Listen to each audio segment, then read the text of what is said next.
Masih dengan saya Andika Putra dan kali ini kita akan bahas di course ketiga tentang organic Facebook marketing. Siapa di sini yang masih aktif di Facebook? Jawaban Anda bisa ya dan bisa tidak. Tapi apapun jawaban Anda, terserah Anda bisa gunakan ini atau tidak, atau Anda ambil prinsipnya dan Anda gunakan bisa di sosial media yang lain ya.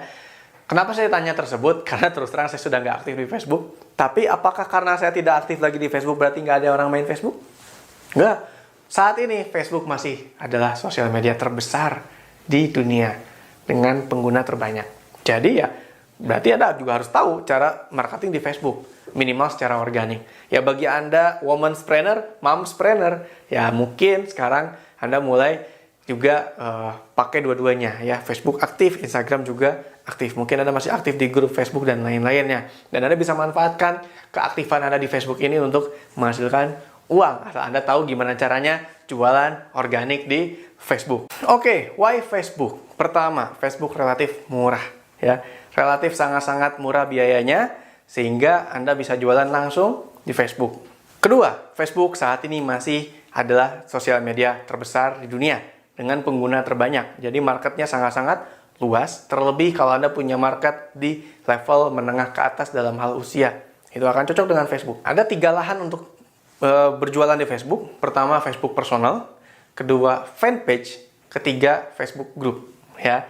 Personal artinya akun Anda sendiri ya, Anda jualan di situ boleh? Boleh. Kedua, fanpage, Anda buat fanpage, biasanya fanpage ini untuk keperluan bisnis dan ads ya. Jadi Anda juga lebih baik tetap punya, karena Anda juga nanti akan masuk ke Facebook Ads tentunya. Dan yang ketiga adalah grup Facebook. Tentunya 3 lahan ini diperlakukan dengan berbeda. Ada strateginya masing-masing ya. Dan kita akan bahas dulu personal branding di Facebook. Membangun akun Facebook, berjualan di Facebook. Ini sangat erat kaitannya dengan personal branding. Jadi Anda nggak bisa asal bikin akun langsung jualan. Ya karena Facebook ini adalah sosial media. Ya, tempat kita membangun relasi dengan orang, bukan pasar ya. Kalau jualan langsung Tokopedia, Bukalapak. Kalau Facebook ini kan bukan tempat jualan sebenarnya, ini kan tempat bersosialisasi. Jadi Anda perlakukan Facebook ini tempat bersosialisasi, bukan tempat jualan. Tapi boleh nggak sosialisasi sambil jualan? Boleh. Tapi Anda harus tahu dulu ilmu membangun personal branding. Sehingga saat Anda jualan, nggak kelihatan kayak jualan. Sehingga pas Anda jualan, orang malah pengen beli. Kenapa? Karena personal branding Anda kuat. Nah, bagaimana membangun personal branding? Tentunya adalah pertama tentukan dulu foto profil yang hebat, yang kuat, yang bagus, yang keren. Ya, jadi Anda foto profil jangan asal, yang asal ceplek selfie gitu ya. Anda cari foto yang bagus. Ya, Anda pakai resolusi yang terbaik dan harus related dengan apa yang Anda bawa. Contohnya Anda bicara tentang produk kecantikan, ya Anda bisa foto dengan produk Anda. Anda misalkan seorang trainer, Anda misalkan bisa pakai foto profil yang menunjukkan Anda seorang trainer atau apapun itu. Jadi foto profil related dengan brand yang ingin Anda bawa. Itu seperti apa ya. Lalu berikutnya bio atau profile ya. Biografi Anda, biodata. Itu Anda tulis ya sesuai dengan apa yang Anda inginkan dan Anda berharap orang begitu visit profile Anda punya kesan apa. Jangan sampai begitu visit profile kesannya biasa aja ya. Anda harus menunjukkan kesan dari profile aja, kesannya udah Anda sesuatu yang berbeda. Anda seorang yang berbeda. Anda membawa brand apa sih? Anda ingin dikenal sebagai apa sih? Gitu ya. Kalau Anda memang misalkan pencinta otomotif ya Anda harus tulis di situ. Ya, hal-hal yang bisa membuat orang baca tahu, oh, Anda ini pencinta otomotif dan ahli dalam otomotif dan mungkin punya wawasan yang banyak tentang otomotif. Anda sampaikan itu. Dan yang berikutnya adalah prinsip give and give. Giving, memberi. Jadi sebelum kita jualan, kita memberi dulu. Nah, banyak orang jualan gak laku, kenapa? Karena begitu, ini asal jeplak. Jualan, bikin akun, jualan. Tapi gak memberi sesuatu sama orang lain. Saya belajar dari pedagang-pedagang di pasar gitu ya. Waktu saya jalan-jalan ke Turki, mereka tuh nawar-nawarin tester kan. Give gitu ya, give. Sehingga orang lain yang tadinya nggak mau, ya dipaksa nyoba tester gitu ya. Walaupun agak sedikit memaksa, memberinya memaksa gitu. Jadi coba, tapi kan psikologisnya orang setelah diberi ingin memberi kembali kan. Akhirnya mereka nanya-nanya entah beli atau enggak gitu ya. Ya sebagian malah jadi beli. Logikanya gini, mereka memberikan tester, kalau mereka rugi, mereka udah sampai sekarang udah nggak mungkin ngasih tester lagi kan. Kalau sampai saat ini mereka masih memberikan tester, berarti mereka masih mengalami keuntungan dong. Berarti tester yang mereka kasih ini tertutupi oleh margin hasil jualan. Justru mereka butuh tester ini untuk agar orang beli. Contoh mobil, ada showroom mobil. Kan ada fitur test drive ya. Kan Anda beli mobil, ada test drive mobil. Test drive mobil itu kan kebuang. Mobil 1 unit, 2 unit, harga ratusan juta, untuk test drive aja dipakai jalan-jalan. Ya rugi, mobil satu keluar. Tapi mereka kan lebih rugi kalau mereka nggak punya test drive unit. Orang jadi nggak pernah nyoba mobilnya, nggak tahu rasanya, nggak bisa tahu, dan akhirnya nggak jadi beli. Akhirnya beli merek lain kan. Nah, jadi giving. Ya, saya nggak bicara tentang test drive atau testernya ya, tapi saya bicara tentang apa yang bisa Anda berikan kepada orang-orang di sosial media. Apa yang bisa Anda berikan kepada teman-teman Anda di sosial media. Apa value yang Anda punya sehingga Anda bisa memberikan sesuatu yang orang lain tidak berikan, dan Anda dianggap ahli dalam hal tertentu. Jadi kalau Anda misalkan mau jual pakan ternak, ya jangan jual pakan ternaknya aja. Anda edukasi dulu tentang ternak. Anda edukasi tentang pakan ternak yang baik, memilih pakan ternak yang bagus, tips tentang merawat ternak dan lain-lain. Misalkan koi lah, ikan koi. Anda punya ikan koi, Anda hobi ikan koi dan jualan koi gitu ya. Ya jangan cuma posting ikan koi dijual. Orang juga bosan. Tapi Anda cerita, ya story. Orang tuh sangat-sangat suka dengan story, cerita. Kenapa sih koi ini mahal? Apa yang membuat koi ini mahal? Gimana cara merawat koi? Anda hadirkan artikel-artikel tentang lomba-lomba koi dan lain, atau fenomena fakta-fakta koi termahal bla bla, sehingga orang menarik kan dengan informasi, cerita, dan ujung-ujungnya Anda bisa jualan setelah itu. Yang penting adalah take interest orang dulu, giving dulu without taking. Giving, jangan mikir akan mengambil sesuatu, tapi Anda giving aja, dan perhatikan nanti akan ada orang yang mau beli produk Anda dan mungkin bertanya pada Anda duluan ya. Kalau orang udah nanya kita duluan, itu udah 80% closing ya. Karena mereka nggak kita tawarin, udah menyerahkan diri. Kenapa? Karena Anda terlihat ahli dalam bidang Anda.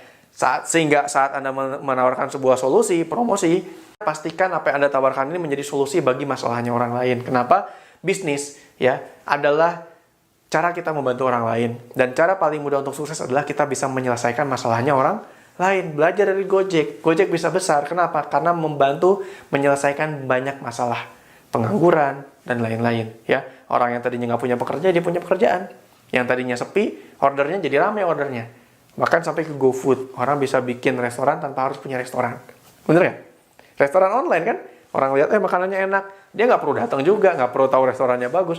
Yang penting, makanannya enak, menunya oke, harganya oke, datang ke rumah. Orang bisa bisnis makanan tanpa harus punya restoran sekarang. Selesai itu masalah. Yang bisa menawarkan solusi.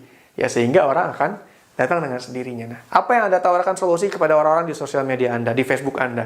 Apa yang Anda tawarkan, apa yang Anda berikan? Itu akan menjadi value Anda dan akan menarik pembeli pada akhirnya. Tidak sebatas pembeli, tapi juga authority. Ya, apa yang Anda sharingkan itu akan menaikkan level authority Anda. Authority adalah bagaimana caranya Anda dianggap ahli dalam bidang tertentu dan akhirnya orang mau mengikuti apa yang Anda sarankan.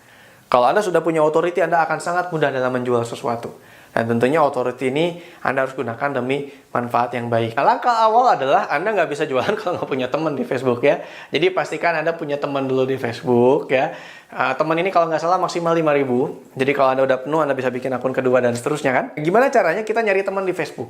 Ya gampang ya, tinggal add orang. Tapi jangan lagi asal add. Tadi seperti yang kita bahas di course nomor 2. Ya, profiling. Orang yang kita add harus dipastikan orang yang aktif di Instagram atau Facebook. Ya, kita bahas Facebook atau Facebook ya. Yang kedua, selain aktif, mereka juga sesuai dengan interest kita. Mereka sesuai dengan produk yang kita punya. Ya, jangan sampai tadi Anda add teman, ini interestnya masak, padahal Anda jualnya produk otomotif. Kan nggak nyambung ya. Gimana carinya orang yang suka masak? Simple. Di grup-grup tentang masak, ya. Di grup-grup tentang parenting mungkin ya, di grup ibu-ibu muda ya, Mahmud ya, dan tentang postingan-postingan yang ada hubungannya dengan masakan. Tentunya di situ orang-orang yang ngelihat, komen dan like, orang-orang yang terinterest dengan masakan. Simple. Jadi gimana caranya add friend, orang yang aktif dan sesuai dengan interest. Cari interestnya di mana? Cari postingan-postingan yang terkait. Anda add orang-orang yang ada di postingan tersebut, entah itu like, komen, atau apapun. Dan balik lagi, setelah Anda add friend, jangan cuma sekedar berteman. Karena begitu Anda cuma sekedar berteman, tapi tidak membangun engagement, interaksi, kelelep. Anda posting pun mereka nggak lihat. Jadi tadi ya, seperti yang kita bahas di course sebelumnya, sebelum Anda berjualan, bangun dulu interaksi. Sering like, sering komen, bangun hubungan, sehingga mereka tidak merasa asing dengan kehadiran Anda. Dan yang pasti adalah, kalau Anda sering like, sering komen dengan mereka, Instagram atau Facebook akan menganggap Anda teman dekat, Sehingga nanti kalau Anda posting, postingannya muncul di timeline dia. Dia posting, muncul di timeline Anda.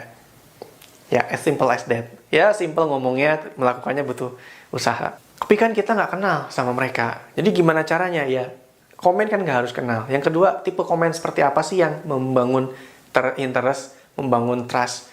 Komen yang positif, komen yang mendoakan.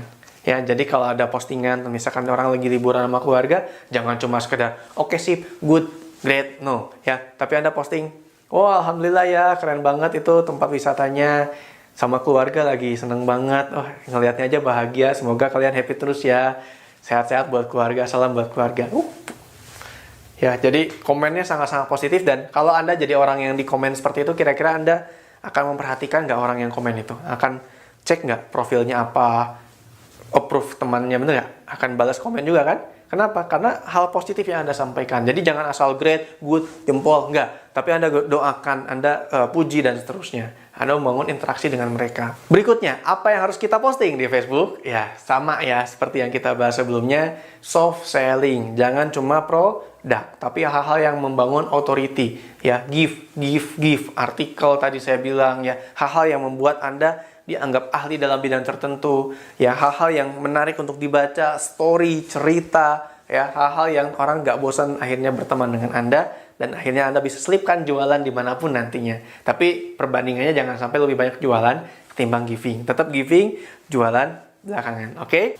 Akhir kata selalu jika menyangkut strategi selling, saya akan selalu bilang testing. Marketing is all about ya testing, ya trial, error, test, dan ukur, sehingga Anda tahu mana yang berhasil, mana yang tidak, dan Anda tahu mana yang terbaik untuk mencapai impian Anda. Sekian dari saya, salam sejuta pengusaha. Assalamualaikum sahabat, memulai bisnis online di media sosial seperti Facebook merupakan langkah yang bagus dan tepat untuk para pebisnis pemula. Namun, seringkali kita kurang memperhatikan bagaimana memasarkan produknya. Langkah pertama sebelum memasarkan produk adalah membuat setting bio di media sosial Facebook Anda dan merancang konten di media sosial yang sekiranya akan meningkatkan interest calon konsumen terhadap produk Anda. Nah, inilah yang akan menjadi tugas yang harus Anda kerjakan selanjutnya. Pastikan isi tugas dalam format yang sudah disediakan. Kerjakan tugas dengan maksimal dan selamat mengerjakan.